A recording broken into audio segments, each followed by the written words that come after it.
Hey everybody, this is Black Sheep 40 fucking 3 here with another Your Homeless Guide to being aggravated with your lighting and your camera because you're poor. And this is the best that you could do. But that's alright. It doesn't matter. Look, I already recorded this once. I'm not doing it again. The lighting is not cooperating with me. That being said, welcome everybody. Thanks for coming. Yeah, this is Black Sheep whatever with your homeless guide to development and continuation and just swimming the river, man. That's life. You know what I'm saying?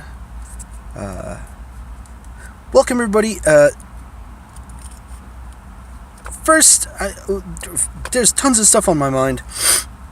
But there are a few bullet points that I want to get out of the way really, really quickly. Or at least one. I mentioned the 4th of July very, very quickly in a video. And I feel remiss for not mentioning that on that glorious day also occurred the Coney Island annual Nathan's Hot Dog Eating Contest, which is the authority on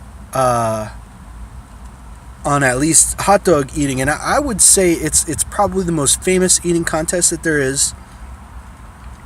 And if you missed it, you missed it, man. It comes but once a year. If you slept through Christmas, you slept through Christmas. I did not realize that it was happening. I did realize that it was happening, but I did not watch it. I only thought about it today. So yeah, congratulations. You know what? I won't say who won it, but I will say that there was some controversy about the amount of dogs that were eaten. There was some trouble with the tallying.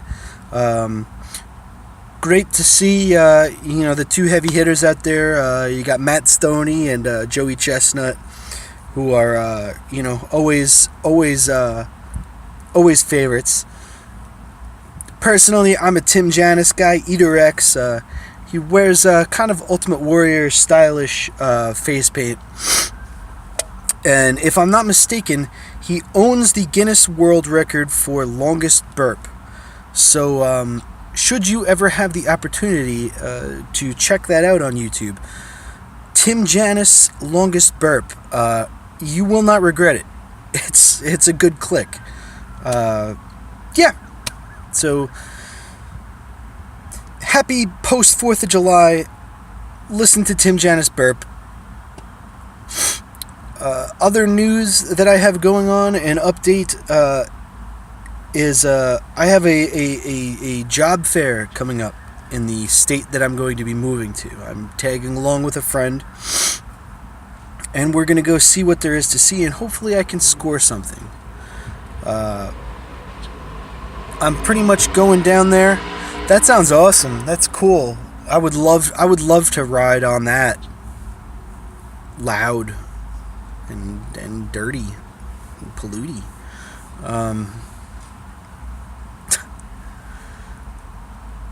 Look at that. That's my whole train of thought. So going to a job fair, feeling really optimistic about it. I'm a well-spoken guy. The problem is that I don't have too many skills, but I should be able to score something.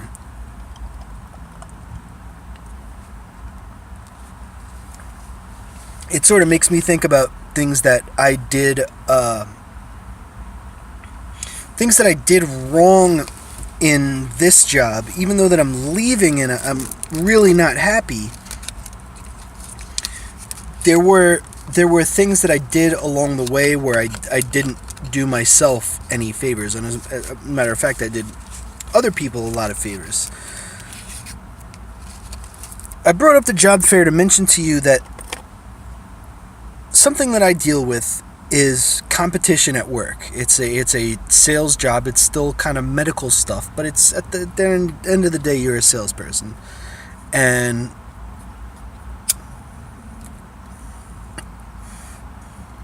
two things I'll say about working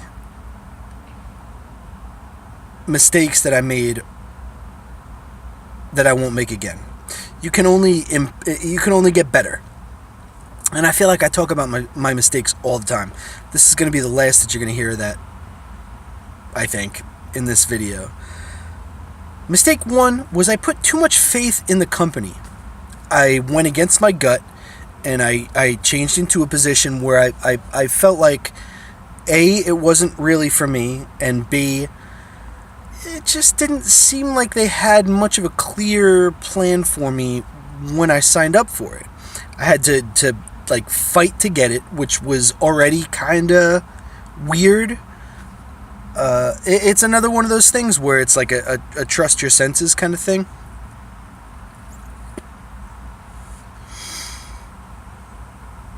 I now know to put faith in myself before a company, because the company is not going to share the sense of urgency that I have for my own well-being, my need to catch up, my need to grow. They're not. The company is not designed to do that, make a person grow. Maybe in the 1950s or something like that, companies were designed for that, or before that, or if you want to go to prehistory or something, I don't know. But at least now, a company is made to maximize profit. And even if you think that you're the bee's knees and you're invaluable and there's no exit strategy for you, if a company wants to cut you, they're going to cut you. And I regret putting the amount of effort that I did into what I did and kind of getting nothing out of it. The other thing that I'll say is that if you're in a competitive environment, whether it be sales, whether it be manufacturing things, whether it be whatever it is where your productivity versus the guy next to you's productivity is a matter of importance, be very careful about the approach that you share. Be very careful about the volume of your voice. Be very careful about the idea that your talents, whatever you do well, other people want it. I'm certainly guilty of it, because I've watched old timers do their thing like a hawk. I watch every little way that their hands move. I watch everything that they say to people. I watch every little. I'm watching, and you pick things up. One thing that I did poorly in this type of environment was not only was I not discreet with my methods, it was like out of control. It was like when I was having a good time, everybody was having a good time. It was a cut above the rest, and it was clear to see. And what I did without my own knowledge was I pretty much gave free lessons to people. There's at least one individual who's basically a carbon copy of what I do. And what I'll say is that even if let's say that there's, and it doesn't have to be selling. It could be a baseball swing, a certain type of baseball swing. Let's say that you're up cutter. You're cutting upwards when you swing. That's your technique, or whatever it is. And you see another guy who's using that same technique and has been using it for less time than you, but he does this, and you go, it doesn't. You can improve upon any technique. And I don't know if that last clip makes sense, but what I'm trying to get at is that last clip doesn't make any sense. But what I'm trying to get at is if it's a competition, don't give away free lessons. Don't trust anybody, and be really guarded about what you do well. Because if you're not guarded about what you do well, you're going to teach somebody else how to do it. whether you want to or not. And then they're going to know it, and then somebody is going to see it, and they're going to go, wow, you're amazing, and you're going to be in the background because they stole your song. They stole your song. It's happened a million times. It could happen to you. So don't be that person. On to more important matters. Look, I wanted this channel to be really all about the homeless experience, my homeless experience. So I wanted to take you into the back and show some things that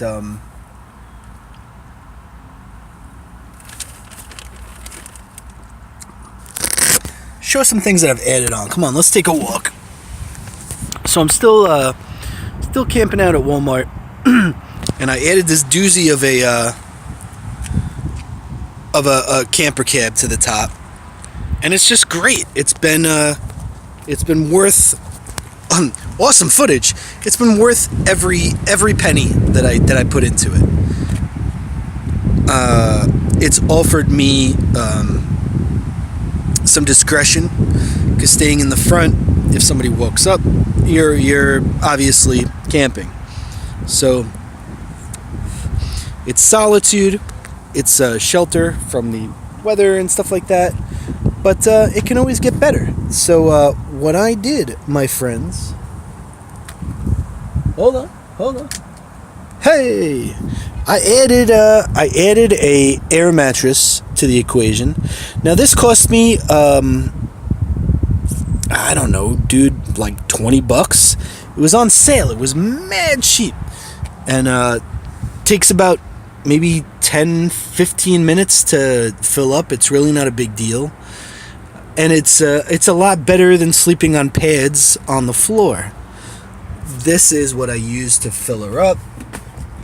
Where'd it go? This is what I use to fill it up. It's filled with D batteries. There it is. You could even say it's a little pump. Little pump? No? Alright. I'll just put this back. So, air mattress works out great. I got myself a fan that is a battery-powered fan, and a better cooler, because my old cooler was spilling water all over the floor. It's really, really nice. It's really nice. So if you're not the type of person that's going to be manipulating everything, building shelves, having battery packs and all that advanced kind of stuff, if you're looking to just kind of do it, there's no reason that you can't do it really comfortably without too much know-how. And then I got this guy, and that was maybe about I'm gonna say $30. That was on sale this week. I never get anything full price, and I never buy anything expensive. The biggest investment that I made was like $100. It's a battery pack so that I could keep my phone charged without drawing on the car battery, which I still do from time to time.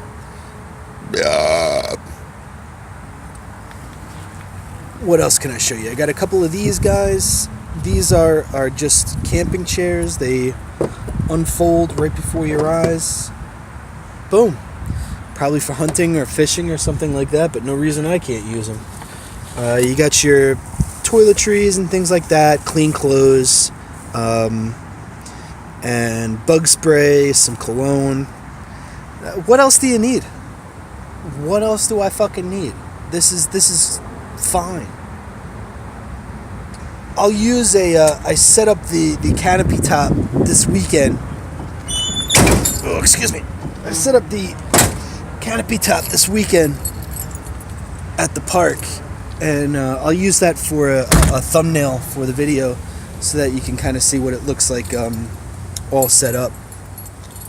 But that's been the newest add-ons to my homeless thing. I'm looking to live. I'm really looking to live minimally. I don't want a lot of materials. And that's just what feels right. I've gone on and on in these videos about what I've done wrong, the mistakes that I've made to get here, and stuff like that. But I think it's important that if you are either living in a car or wanting to live in a car, whatever it is, contemplating it, don't think about what's impossible, and don't think about what's wrong. Don't think about what you did wrong all the time. There's plenty of time for that. What did you do right? You had to do your... What I'm getting at is I was talking about living in a car for ages before it actually happened. This has been something that's been on my mind for years and years and years. I have wanted to live a minimalist lifestyle for a long time. And you listen to the you can'ts, and are the you can'ts correct? Of course, you know. I mean, if you're getting well into your 60s or something like that, you better have something else figured out. But we're not there yet. We're not there yet. It's not time for that yet. It's time to go out. It's time to explore. It's time to try something new. I've lived in a car for like a month and a half, 2 months. I'm going to say a truck now. Ever since I added the bed, it's officially a truck. I've been living in the truck for like 2 months now, and I have more to talk about. More that I've experienced, more stories to tell than I've had in years. Because in prior years, all I had to talk about was work. That's it. I wasn't doing anything. At least now I'm doing something. I wake up to the sun. I wake up to the birds. I have all these realizations about the freedom of minimal living. The freedom of what's my landlord going to do? How do I maintain this? Oh, what if this? Well, I got to keep this subscription going for the Xbox, and I gotta, all these little things. It's minutia. It's little stuff, but it all adds up. And when you start slicing it away, slice it away, really thinking about it. Did I ever use the collectibles that I had? Was the TV, the big TV, really worth it? Is the sacrifice of the computer really that worth it? I walked away from all of that stuff, and I have to say, on a personal level, in the short term, I feel liberated, and I feel more capable of just going where I want to go. Where I'm homeward bound, I guess. I'm going somewhere. Where I'm going, I don't know, and I think I like that. And who cares? Who cares who doesn't like that? What's the difference? What's the difference?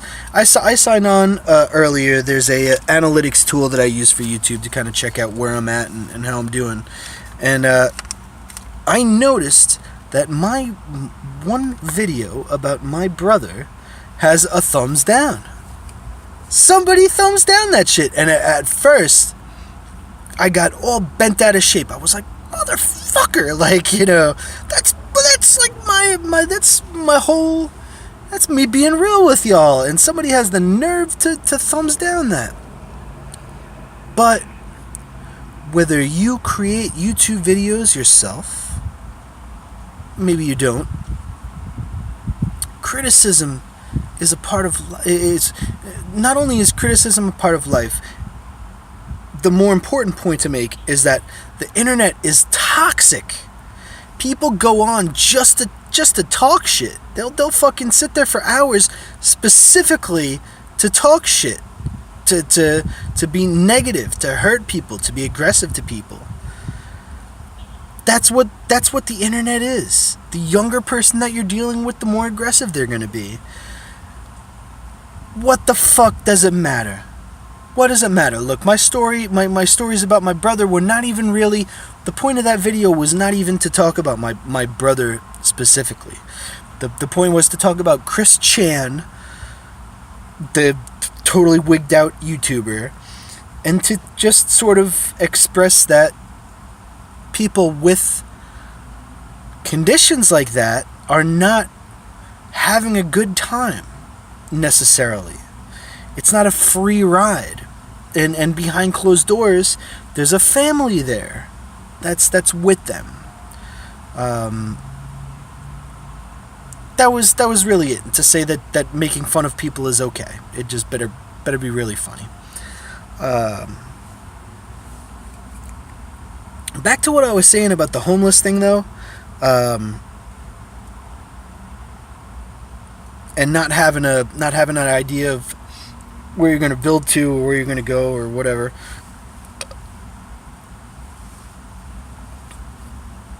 And what you did right.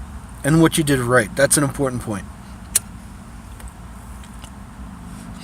Because something's popular doesn't necessarily mean that it's right. But I'm going to tell you this. In 2 months, I've seen the car-dwelling population grow. Has to be. Absolutely has to be. In just that short amount of time, I've watched a lot here grow from one RV to a little Mini Cooper, and me. We were the first semi-permanent residents of this particular spot. Then more came. There's people parking on the grass now because there's no spots left in the camping area. This is not just here. This is everywhere. Walmart in particular seems to be someplace that people feel okay about staying at, but it's growing. It's growing. It's going to be it's trendy now. But that's going to go away, and there's going to be a core population of people who are tired of chasing something that who knows if you're going to get. You're just going to keep chasing it, You get tired of that.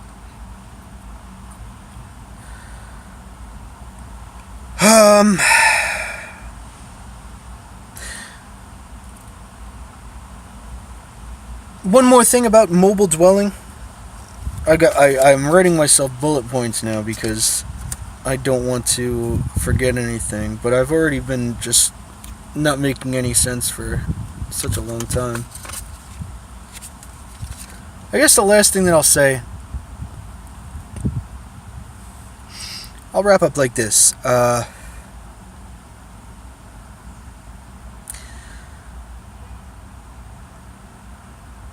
If you're in the city, if you live in an urban area, if you're right in the middle of the city, which I'm not, but I would have to get through a major city to get off of the island that I'm on. Pretty self-explanatory, I guess. Pretty revealing. Ooh.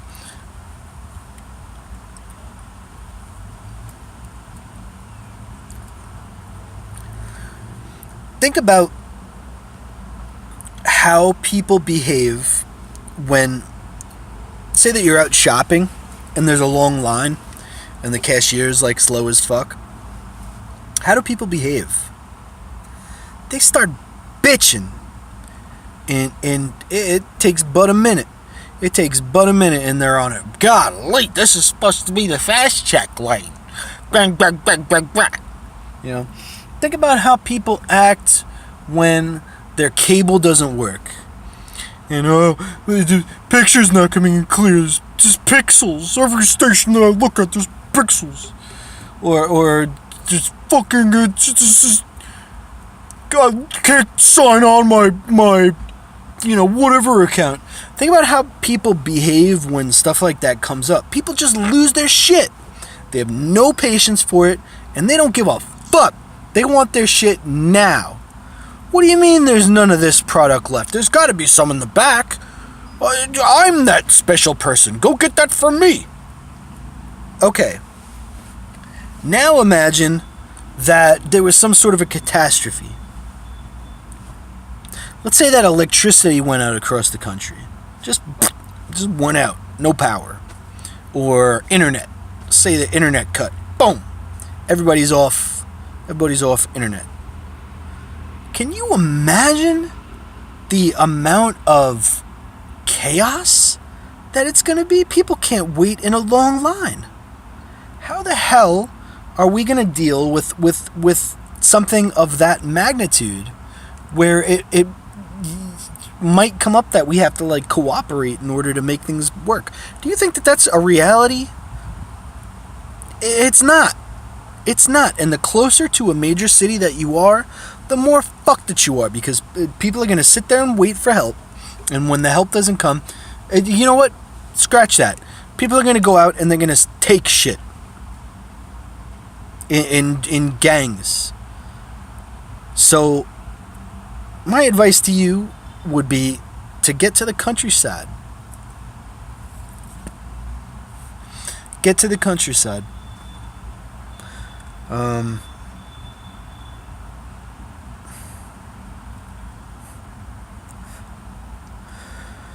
It's okay to live in a car. It's okay to be different.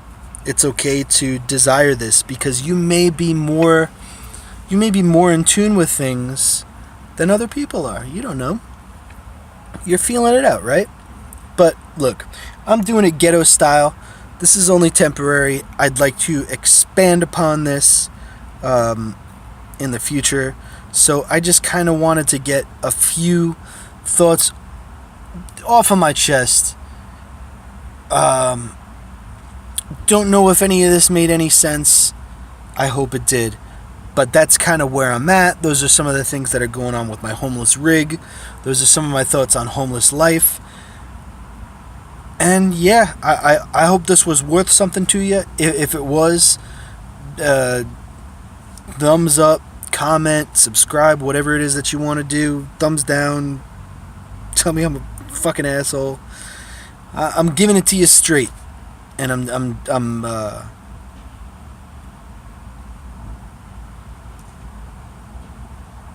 being honest with myself. So whether this sits here and does nothing for years on YouTube, or you know, whatever, I got my time capsule. I feel good, and I feel much better after having got all that off my chest. Thank you for your attention. Thank you for your time. You're a wonderful listener. Have a pleasant evening. I hope to have dialogue with you. Peace. Have a nice night.